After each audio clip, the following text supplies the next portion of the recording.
गैसों की द्रव में विलेयता के बारे में। गैसों की द्रव में विलेयता कि ये क्या होती है। सबसे पहले तो हम समझने का प्रयास करते हैं आपकी कि विलेयता का मतलब क्या होता है। हाँ, सबसे पहले हम शब्द लेंगे आपका विलेयता। हाँ देखो, विलेयता का मतलब ऑब्वियस सी बात है, जैसे कि आपने क्या लिए, आपने ले लिए जल ले लिए और उसमें क्या मिला है, गैस को बाहर से मिला है। जैसे कि आपने ये क्या ले लिए, जल ले लिए और उसमें क्या करे, गैस को बाहर से मिला दिए। मतलब क्या कर दिया आपने, विलेय कर दिए। देखो आपने क्या किए, पानी था ये, अब पानी में बाहर से गैस को क्या कर दिए, घोल दिए। उसके अंदर गैस को क्या कर दिए, घोल दिए। और घोलना मतलब क्या होता है, आपने विलेय कर दिए। क्या कर दिया आपने, इस द्रव में, इस पानी में गैस को क्या कर दिए, विलेय कर दिए। और जब हम किसी भी चीज को घोलते हैं तो इसे ही क्या कहते हैं, विलेयता कहते हैं। क्या कहते हैं, इसे हम विलेयता कहते हैं। तो विलेयता का मतलब क्या होता है, जब हम, जैसे कि मैं मान लेता हूं ये आपका क्या है, पानी है, ये आपका पानी है और इसमें एक गेंद है जो ऐसी तैर रही है। अब आपने क्या की, यहाँ गए, बाहर से ऐसे इस पर क्या लगाए, दाब आरोपित की। जैसे इस पे दाब करोगे तो क्या लगेगी, इसके अंदर डूबने लगेगी। मतलब क्या होने लगेगी, एक प्रकार से घुलने लगेगी, मतलब विलेय होने लगेगी, इसके अंदर जाने लगेगी। मतलब इसे ही क्या कहेंगे हम, विलेयता। तो विलेयता का मतलब क्या होता है, घुलने का गुण, है ना। जब भी कोई वस्तु घुलने लगती है तो हम क्या बोलते हैं कि ये जो गेंद है वो द्रव में क्या हो रही है, घुल रही है। विलेयता का मतलब समझ सकते हो, विलेय से मतलब कोई भी पदार्थ यदि किसी अन्य पदार्थ में घुल जाता है, विलेय हो जाता है, तो उसे हम क्या कहते हैं, विलेयता कहते हैं। विलेयता एक प्रकार से देखें तो मात्रा है, एक प्रकार से क्या है, किसी भी पदार्थ की। देखो यदि मैं विलेयता को डिफाइन करना चाहूं ना तो क्या बोल सकता हूं कि किसी पदार्थ की अधिकतम मात्रा, किसी पदार्थ की वह अधिकतम मात्रा जो कि आपके विलायक में क्या होती है, घुल जाती है, वही क्या कहलाती है, आपकी विलेयता कहलाती है। क्या कहलाती है, विलेयता कहलाती है। तो ये होता है आपका बेसिकली क्या, विलेयता। तो यदि मैं गैसों की द्रव में विलेयता की बात करूंगा तो इसमें क्या होगा आपका, कि हम क्या ले लेंगे, आपका एक द्रव ले लेंगे और इस द्रव में हम क्या करेंगे, बाहर से गैस को घोल देंगे। क्या कर देंगे, बाहर से गैस को घोल देंगे। और जैसे मैं गैस को घोलूंगा, मतलब गैस को मैं विलय करूंगा, तो गैस की जितनी मात्रा घुल गई होगी उसी मात्रा को मैं क्या बोलूंगा, विलेयता बोलूंगा। मतलब कि मैंने आपका क्या लिया, आपका द्रव लिया, वो द्रव क्या है, आपका विलायक ही होगा, क्योंकि जल क्या है, विलायक होता है आपका। तो जल लिया मैंने, जल में मैंने बाहर से गैस को मिलाया, अब जितनी गैस घुल गई उस मात्रा को मैं क्या बोलूंगा, विलेयता कहूंगा। क्या कहूंगा, विलेयता कहूंगा। तो ये होती है आपकी गैसों की द्रव में विलेयता। मतलब जब मैं गैस को किसी द्रव में विलय करता हूं तो उस गैस की जितनी मात्रा घुल जाती है उसी को हम क्या कहते हैं, गैसों की द्रव में विलेयता कहते हैं। अब यदि गैस अधिक मात्रा में घुली है तो विलेयता भी क्या होगी, अधिक होगी, है ना। यदि गैस अधिक मात्रा में घुली है, सिंपल सी बात है, जो आपकी विलेयता होगी वो भी कैसी होगी, अधिक होगी। और यदि गैस कम मात्रा में घुली है तो विलेयता भी कैसी होगी, कम होगी। तो बेसिकली विलेयता का मतलब समझो कि जितनी अधिकतम मात्रा घुल जाती है। अब बताओ, अधिक मात्रा घुलेगी तो विलेयता भी कैसी होगी, अधिक होगी। और यदि कम मात्रा घुलेगी तो विलेयता भी क्या होगी, कम होगी। कितना बात समझ में है कि घुलना, कितनी मात्रा घुल रही है वही आपकी क्या कहलाती है, विलेयता कहलाती है। तो ये होती है जब गैस द्रव में घुल जाती है तो इसे हम कहते हैं गैस की द्रव में विलेयता। अब देखिए, जब हम किसी भी गैस को द्रव में मिलाते हैं तो कुछ गैस जो रहती है वो बहुत ज्यादा मात्रा में घुल जाती है और कुछ गैस घुलती नहीं है। इसका कारण क्या है, मतलब कोई ना कोई कारक तो है जो कि प्रभावित कर रहे हैं। जैसे कि मैं बात करूं, जो आपकी HCl गैस है, जो कि HCl गैस है वो आसानी से घुल जाती है इसके अंदर।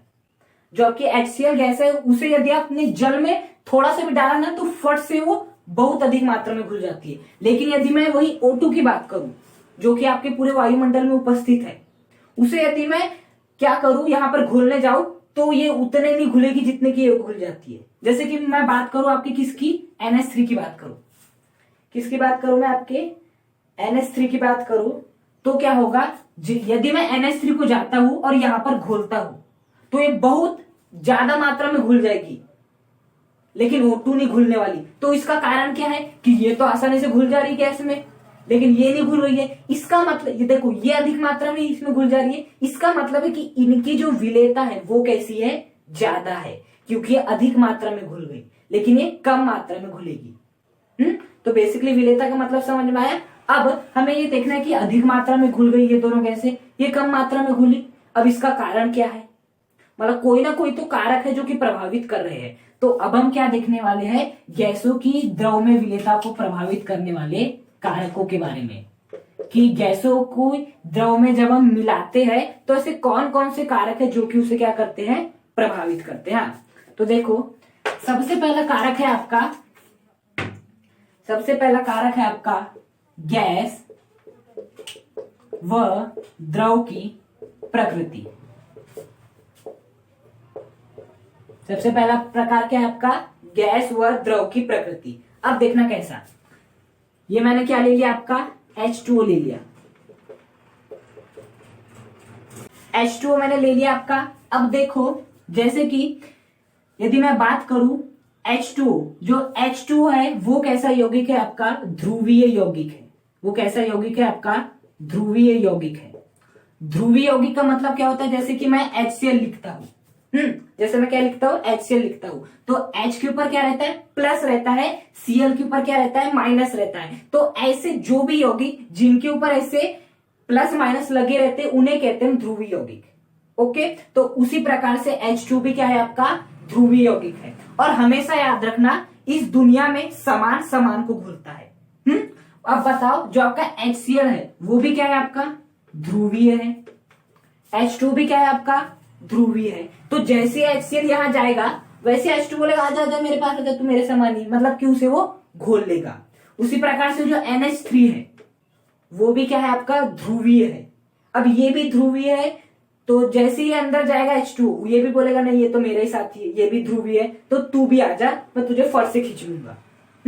मतलब कि हम सभी जानते समान समान को घोलता है, ये भी ध्रुवीय, ये भी ध्रुवीय, ये भी ध्रुवीय। तो ऐसी जितनी भी गैसें हैं जो कि ध्रुवीय होती है, ऐसी जितनी भी गैसें जो कि क्या होती है, ध्रुवीय होती है, वो क्या होती है, जल में आसानी से घुल जाती है। अब बताओ, जल में आसानी से घुल जाएगी मतलब जल में अधिक मात्रा में घुल जाएगी, और जल में अधिक मात्रा में घुलेगी तो विलेयता भी कैसी होगी, अधिक, क्योंकि विलेयता का संबंध ही मात्रा से है। तो यदि अधिक मात्रा में घुल जाती है तो विलेयता भी क्या होगी, अधिक। मतलब जितनी भी आपकी ध्रुवीय गैसें होती है उनकी जो द्रव में विलेयता होती है वो कैसी होती है, अधिक होती है। ओके, अब मैं बात कर लेता हूं O2 की और N2 की। ये दोनों कैसे यौगिक है, अध्रुवीय यौगिक है। कैसे यौगिक है, अध्रुवीय यौगिक है। हमेशा याद रखना, समान समान को घुलता है। तो बताओ, जल कैसा है, ध्रुवीय है, ये दोनों कैसे हैं, अध्रुवीय है। अब यदि ये लोग जाएंगे घुलने तो क्या घुलने देगा, नहीं, बोलेगा बोलेगा तुम मेरे समान नहीं हो, मैं तुम्हें आने नहीं दूंगा अपने पास में। तो जैसे हम O2 को घोलने जाएंगे तो एक कम मात्रा में घुलेंगे, हमें इन्हें घोलने के लिए बाहर से या तो दाब आरोपित करना पड़ेगा या तो ताप बढ़ाना पड़ेगा, ताप को कम करना पड़ेगा। ये जो है ये आसानी से नहीं घुलेंगे। जबकि इन्हें यदि मुझे इनमें घोलना है तो बस जाके इन्हें यहाँ पर बस डाल देना है, अपने आप घुल जाएंगे और अधिक मात्रा में घुल जाएंगे। लेकिन ये इन्हें यदि मुझे घोलना है तो क्या करना पड़ेगा, बाहर से दाब आरोपित करना पड़ेगा, बाहर से ताप आरोपित करना पड़ेगा। ओके, मतलब जितने भी ध्रुवीय गैसें होती है उनकी विलेयता अधिक होती है द्रव में, और जितने भी अध्रुवीय गैसें होती है उनकी विलेयता कैसी होती है, द्रव में आपकी कम होती है। द्रव में कैसी होती है, कम होती है, क्योंकि समान समान को घोलता है, असमान को नहीं घोलता है। तो ये हो गया आपका पहला कारक, समझ में आया। अब हम बात करेंगे इसके दूसरे कारक के बारे में। ओके, दूसरा कारक है आपका दाब का प्रभाव। क्या है आपका, दाब का प्रभाव।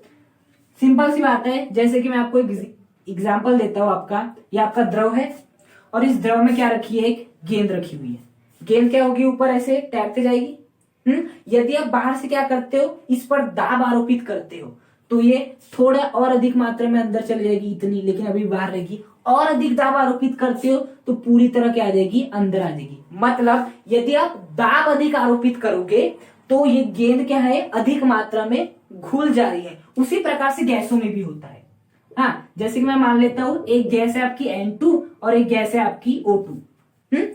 अब मैं क्या गया, एक बार मैंने क्या किया, N2 को लाया और दूसरी बार क्या लाया, मैंने O2 को लाया। सॉरी, मैं दोनों बार क्या लेता हूँ, O2 ही लेता हूँ। दोनों बार क्या लेता हूँ, मैं ऑक्सीजन गैस ही लेता हूँ, क्या ऑक्सीजन गैस। अब मैंने एक बार क्या किया, इस पर मैंने 2 वायुमंडलीय दाब आरोपित किया।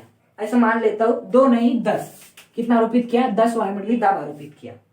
हाँ, और दूसरी बार किया 12 वायुमंडलीय दाब आरोपित किया। तो इस बार ऑक्सीजन अधिक मात्रा में घुलेगी इस बार, क्योंकि मैं दाब अधिक आरोपित कर रहा हूं। हमेशा याद रखना, यदि दाब आप अधिक आरोपित करोगे तो आपकी विलेयता भी कैसी होगी, अधिक। विलेयता का मतलब क्या होता है, घुलना। जितनी अधिक मात्रा में घुलेगी उतनी उसकी अधिक मात्रा प्राप्त होगी हमें, तो विलेयता भी क्या होगी, उतनी ही अधिक होगी। मतलब दाब का मान जितना ज्यादा होगा, आपकी गैसों की द्रव में विलेयता का मान क्या होगा, उतना ही ज्यादा। ये O2 के लिए नहीं, यदि आप HCl गैस लो, कोई भी गैस लो, यदि दाब अधिक होगा तो आपका जो क्या होगा, विलेयता होगी वो भी कैसी होगी, आपकी अधिक ही होगी। वो भी कैसी होगी, आपकी अधिक होगी। तीसरा कारक है आपका ताप का प्रभाव। ताप का प्रभाव, अब देखिए इसे थोड़ा समझने का प्रयास कीजिए। देखो, मान लेता हूं मैं, ये क्या है आपका, एक पात्र है जिसके अंदर क्या भरा है, आपका द्रव भरा हुआ है। हाँ, अब इसमें कोई क्या है, आपकी गैस घुली हुई है। मान लेता हूं HCl गैस क्या है, आपकी घुली हुई है इसके अंदर। ओके, अब यदि मैं तापमान बढ़ाता हूं, तापमान यदि मैं बढ़ाता हूं तो क्या होता है, आप सामान्य भी देख लेना। यदि आप जब पानी को गर्म करते हो तो अपने आप गैस क्या होती है, बाहर निकलने लगती है। मतलब जो गैस घुली हुई थी वो गैस बाहर निकलने लगती है। यदि आप बहुत अधिक तक गर्म कर दो पानी को तो पानी भी गायब हो जाएगा, कभी वो भाप के रूप में पूरा ऊपर चले जाएगा। जैसे कि सब्जियों में होता है, पानी पूरा किसमें वो हो जाता है, थालियों में ही हो जाता है। मतलब कि जितना भी पानी था वो भाप के रूप में ऊपर चलता है, लेकिन उससे टकराने के कारण वो पानी के रूप में वहां जम जाता है। मतलब कि यदि मैं ताप बढ़ाता हूं तो जो विलेयता है वो कैसी हो जाती है, आपकी कम हो जाती है। वो कैसी हो जाती है, कम हो जाती है। मतलब यदि ताप का मान अधिक होगा तो गैसों की द्रव में विलेयता कम होगी, और यदि ताप का मान क्या होगा, कम होगा तो गैसों की द्रव में विलेयता ज्यादा होगी। और यदि ताप का मान ज्यादा होगा तो गैस अपने आप ही उड़ जाएगी, तो विलेय नहीं हो पाएगी बेचारी, तो गैसों की द्रव में विलेयता भी क्या हो जाएगी, अपने आप कम हो जाएगी। मतलब ताप का मान जितना ज्यादा होगा आपकी गैसों की द्रव में विलेयता उतनी ही कम, और ताप का मान जितना कम होगा गैसों की द्रव में विलेयता उतनी ही क्या होगी, आपकी ज्यादा होगी। अब चौथा कारक आ जाता है आपका अशुद्धियों का प्रभाव। जब आपका चौथा कारक आ जाता है वो होता है आपका अशुद्धियों का प्रभाव। क्या हो जाएगा, आपका अशुद्धियों का प्रभाव हो जाएगा। देखो, अशुद्धि, इसे हम एक एग्जाम्पल के थ्रू समझने का प्रयास करते हैं। जैसे कि आपने कोका कोला, स्प्राइट कभी ना कभी पिए होंगे, माउंटेन ड्यू आजकल बहुत चल रहा है, ऋतिक रोशन जी, है ना। तो उसमें यदि आप क्या करना, यदि आप थोड़ा सा भी नमक डाल देते हो तो बाहर अपने आप क्या आने लगती है, झाग आने लगती है।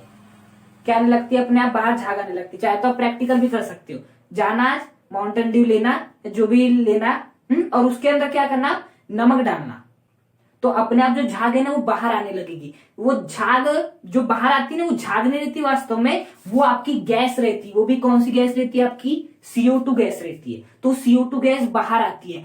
यहां से हमें एक बात समझ में आ रहा है कि यदि मैं अशुद्धि बढ़ाऊं, क्या था बेसिकली, पहले आपका माउंटेन ड्यू, स्प्राइट वो जैसा का वैसा पड़ा था, आपने बाहर से नमक के रूप में अशुद्धि मिलाई, तो बताओ जो गैस पहले आसानी से घुली थी वो बाहर आने लगी। मतलब यदि अशुद्धियां बढ़ती है तो आपकी गैसों की द्रव में विलेयता क्या होती है, आपकी कम होती है। और यदि अशुद्धि का मान कम होता है, जैसे कि स्प्राइट की बोतल है, उसकी बोतल में यदि आप नमक मिला ही ना, तो जो CO2 है ना वो अंदर के अंदर ही रहेगी। क्या रहेगी, अंदर के अंदर ही रहेगी। तो मतलब अशुद्धि का मान जितना ज्यादा होगा, नमक जितना ज्यादा होगा, गैसों की द्रव में विलेयता उतनी कम होगी, CO2 उतनी जल्दी से निकल जाएगी। और यदि अशुद्धि का मान बहुत ही कम होगा, नमक मिलाओगे ही नहीं तो CO2 घुली रहेगी और वो झाग बाहर नहीं निकलेगा। और 3 कारक, ताप जितना ज्यादा द्रव में विलेयता कम, जितना कम द्रव में विलेयता उतनी अधिक। दाब का प्रभाव जितना ज्यादा विलेयता अधिक, दाब का कम विलेयता कम। गैस व द्रव की प्रकृति, यदि ध्रुवी गैस है तो आसानी से द्रव में मिल जाएगी और यदि अध्रुवी गैस है तो आसानी से द्रव में नहीं मिलेगी। Thank you.